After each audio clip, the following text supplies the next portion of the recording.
Hey, so glad to be with you. You can certainly subscribe to Jay Fuller Interviews on the YouTube channel. It's Jay Fuller Interviews. We are certainly on all forms of social media, whether it's a Facebook group, Instagram, Twitter. Some upcoming guests later this week. We have jcrummusic.com. Check him out. Sakal Smith, who is with the NBA TV, and then Coach Miles Smith, who's up at Johnson State. So you can check that out. You can go back and subscribe to the YouTube channel and just find the different things that we have going on. We've had some great guests in the past, and we continue to do so now. Now, as a local high school coach, and I have to admit that they've gotten the better of the team that I've been a part of, but we love them just the same. And Nick, good to have you with us, Coach Nick Foster. How are you? Thanks, Jeff. Good. Thanks for having me. Appreciate it. Definitely. Now, you're at Montpelier. How long have you been the basketball coach at Montpelier? So 9 years. I've completed 9 years this season. Yep. And so it's pretty crazy because you guys had an amazing run this year. Unfortunately, it fell short in the final game at the Barryard. Before we talk about that, I just want you to share about being a head coach when you were an assistant before. What's the change of that 18 inches from the assistant's chair to the head coaching chair? Wow, it's a big difference. I'm not quite sure I was ready for it. I'm not sure anybody really is ready for it. Just a lot more prep as an assistant. I get to sit back and more pick what I want to look at, take some time to analyze what's going on and really focus on the game plan. And as the head coach, the bullets are flying, and you've got to be able to make quick decisions on the fly. And then quite honestly, everybody's really looking to you for your leadership rather than taking that backseat role as the assistant. Yeah, something that I thought was fun to watch, even though it took place against, again, my son in his senior year, which I thought was kind of mean, a bully move. I say that in jest, but your press just was very quick. And once you stole the ball or caused a turnover, your transition game would score with what seemed like to be 2 to 3 seconds. Can you talk about the speed that you had and the athleticism on this year's team? Yeah, it's so much fun to coach. I mean, I think we all wish we always had a team as quick and athletic as we had this year. We're at our best when we're able to play fast, especially, our conversion from defense to offense. If we can sprint the floor, push with the pass, and do that off of turnovers, really, that's when we're at our best. Talk a little bit about Leo. He is going into his senior season, correct? Yeah, Leo will be a senior. And because I coached against him when he was in 7th and 8th grade, and you could always see it coming together. And especially this year, you started to see even more pieces being put together. He has good size. He can jump. He has nice hands. Just share about not just his, but the players' development from their freshman year or in junior high to when you get to coach them at the junior and senior level. Yeah, it's amazing. I mean, Leo, we had him on as a freshman, and Tyler Ricker as well. And we had a conversation in the middle of this year. Just, man, what a difference. I just remember being at U32, our first game when those kids were freshmen, and they look like men now, or just about to be men. And for these skinny little boys that just got to high school, and just specifically Leo, he gives us the ability to do so many different things defensively. With his pure athleticism and quite honestly, his the way he wants to work, he just works so hard on the court all the time. He just allows us to do so many different things. And again, this is Coach Nick Foster, head basketball coach for the Montpelier Solons. What is a Solon? Good question. I don't know. Is there like an answer for that? I should have been prepared for this. You get the wise owl, right? I mean, that's how I have to Google or Wikipedia. So yeah, definitely. Hey, so behind me is a picture of Tyler Ricker. Tyler actually went to preschool with my son way back when. And so when they first played against each other, probably freshman year, my wife said, hey, we know that kid. And so it's been fun watching his career. But this is a game against Spalding High School. Spalding is a different division, but they are a crosstown rival as well. Can you talk about coaching in Vermont with a packed gym with your crosstown rival in your space? Man, there's nothing like it. It's just incredible. It's been a few years since we've been able to play Spalding, and never with that much on the line, and an opportunity to advance in the playoffs and to host them. I mean, if you would have told me 5 years ago we would host Spalding in the opening round of a playoff or a tournament, I wouldn't have believed you. But it was great, and we get that opportunity, you know, with U32 a couple times a year, and some other gyms as well. I mean, there's some really good local rivalries with Williamstown, and we got a chance to play Hazen this year for the first time in a long time, and in their place, and just there's nothing like it. It's so much fun. And again, this year was certainly a great year for you guys. You did fall short. Sorry to bring it up, but in the That's championship game, the Barrie Auditorium, a special place to play. I want to talk about the Barrie Auditorium in a moment, but you played against Rice this year. And that was a game that really seemed to put you on the map or on the radar for basketball fans within the state. Could you just share about that game? That was fun. I didn't know what to expect going in. I'll start by saying for the last 3 or 4 years, we've really tried to improve our schedule to the point where we're playing the toughest teams across the state that we possibly can, regardless of division. It's part of the reason we went to play Hazen, a different atmosphere. And we ask a lot of different teams to play us. And Rice said yes. And we got them on a Saturday afternoon. I'm not sure that they were overlooking us at all, but we were able to get out to a big lead there. And it was just a lot of fun to see our kids play with so much freedom. They weren't afraid. They played aggressively on offense, and we also played the way we like to play defensively. And after that day, it really didn't matter to our kids who we played going forward. We knew we had a shot with anybody. Yeah, that's a great way to get kids motivated and engaged for the postseason, is playing difficult teams early on. Coach, just talk a little bit about where you grew up, because I remember first meeting you. I think you were helping out or an assistant with the Vermont Frost Thieves. Are you a native Vermonter? Where did you grow up, and when did basketball become a key sport in your life? So I did. I grew up in Central Vermont. I went to Spalding High School and graduated Spalding. I played there. I wasn't very good, to be honest with you, but I love basketball.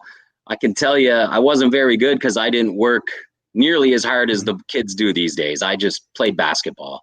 And then, I always loved the game. I never really thought I was going to coach basketball until I got an opportunity with Coach Joe Salerno to actually be a team manager with Montpelier. So I spent a year there planning team dinners and literally sweeping the floor and whatever I could do to help out, and eventually was able to become an assistant with the Frost Thieves and get an opportunity with Montpelier High School. Share a little bit about that team of the Frost Thieves. They had just won back-to-back ABA championships. They were in a little bit of a transition, but just being around that caliber of players and that organization, how exciting was that for you? That was so exciting. And I learned so much in such a short amount of time from a bunch of different coaches, including Coach Strom, who was there for a short period of time. But, man, I learned a lot from him, how to plan a practice, and learned so much from Joe Salerno, and then all the coaches that we went against, and the level of talent. Unbelievable, even at that level. I'll never forget, Joe, and our first game, we hit the road after Coach Strom was gone, and we had to go play in Texas or Lawton Fort Sill, and we play against Michael Ray Richardson's team. And I think we lost by about 50 that afternoon. And I wondered what the heck we were doing, but it all went pretty well after that. It was a great time. Yeah, well, what a learning experience, and something especially during this COVID pandemic, and even you see the protests and things taking place. It's really to talk to kids about the importance of being there for each other and really making a difference. With Leo on the team, and again, he is not white, one of the few black players, at least in Division II, Central Vermont. How have your guys, the teammates, really responded to Leo as a friend versus seeing any sort of color? Man, I'd like to say all our groups have been really special, but this particular group of kids is really something impressive. Their friendship across the board. And it really started to develop, a long time ago. When I started to help coaching these kids as youth players, 4th and 5th graders, and they're just all so close. And it's really great to see, and it goes not just within the basketball program, it's across the school. The community is fantastic.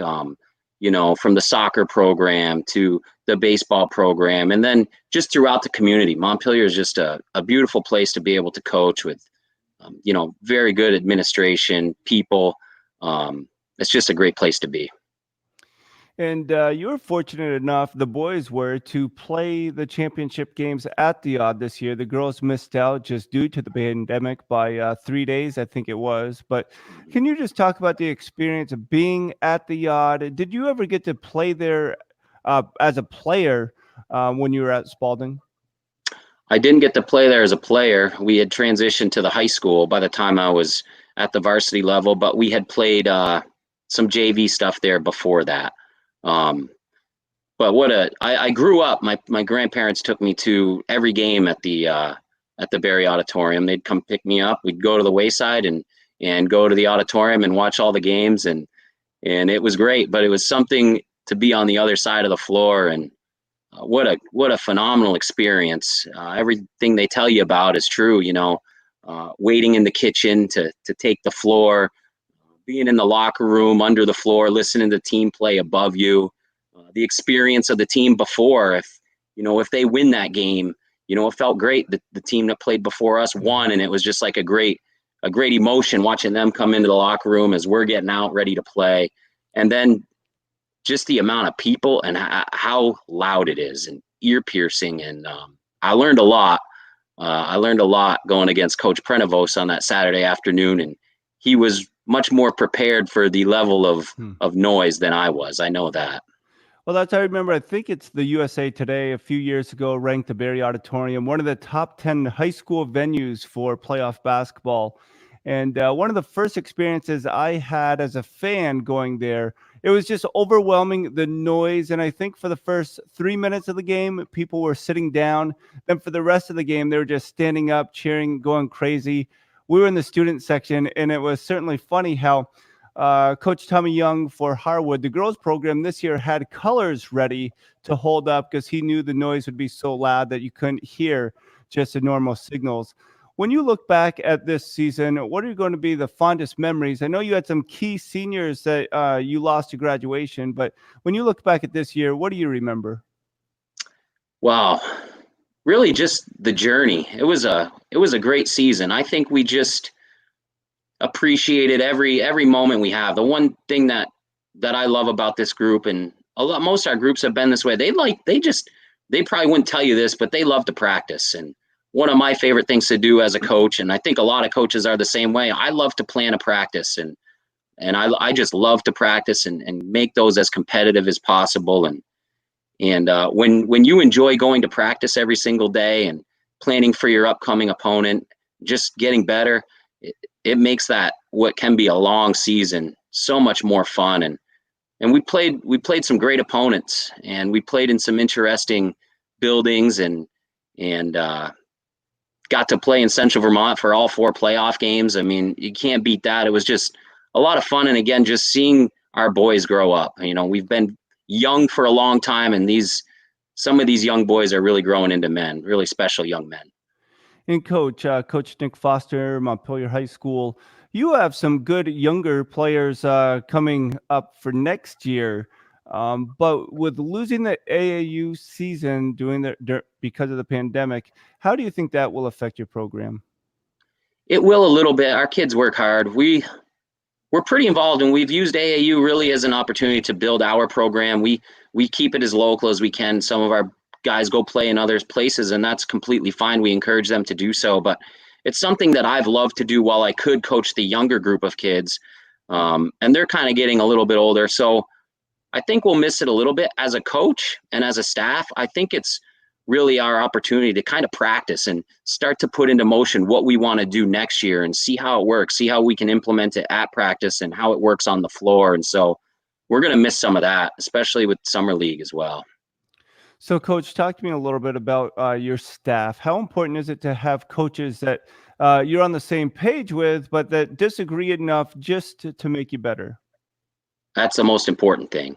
It's the first thing I learned when I was coaching with Joe Salerno, and he would just tell me, don't just tell me yes just to make me feel good. You got to tell me exactly how you feel, and you have to do it as a coach. You have to be quick. And the guys that I have are real special people. First of all, because they're so committed to the program, and more importantly, the boys.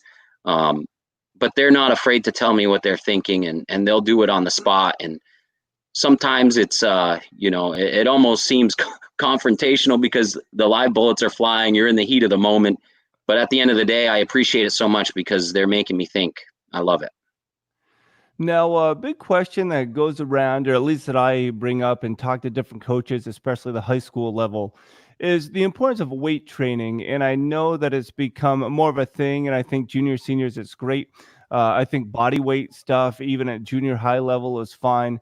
How important is it for people to get stronger in a game that seems more and more competitive with students playing year round, different sports? Is that an emphasis that you guys have at Montpelier? It is. I'll be honest, we need to do better as a basketball program with our weight training. And there's some things that we need to, there's some outlying things that we need to get better at as a school, I think. But our kids, they work hard. Most of our kids right now are multi-sport athletes. They're playing soccer. They're playing year round. They're playing capital soccer. So they're very active, but it's one thing, unfortunately, I'd really hoped to implement this spring and summer was a weight program, but it's going to have to wait a little bit. No pun intended there, but it is. Yeah. Now, for you personally, what have you enjoyed about this pandemic, and what's one thing that you can't wait to get back to doing as quote normal? Yeah, I just can't wait to get back in the gym. I'm going to miss Summer League. It's one of my favorite times of the year to just watch these kids have fun playing with very little structure, quite honestly. I'm going to miss Summer League. So I cannot wait to get back in the gym and start to implement some things and just continue to work. And that's where the kids love to be. But the great thing for me is I have been just studying nonstop,